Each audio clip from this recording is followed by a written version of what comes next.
Good day mga papsi. Ito po yung bagong gulong na kinabit ko. Ito po yun. Stock na size lang po. Ito po yung gripper. Gripper made in China. So yung before, ang kinabit ko ito, base tire. Umabot siya ng 13,000 kilometers. So ayun, ngayon papalitan ko ng gripper Toro Rosso.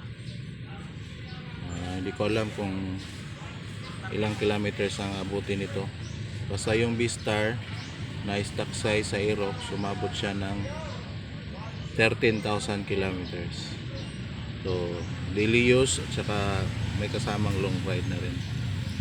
So ito mga papsi, obserbahan ko kung ilang kilometers ang mararating nito. I-update ko kayo kung ilang kilometers or maganda ba siya na gulong ang gripper Toro Rosso made in China.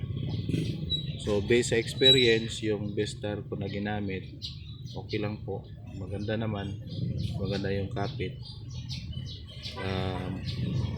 matagal din mapudpud, umabot siya ng 13,000.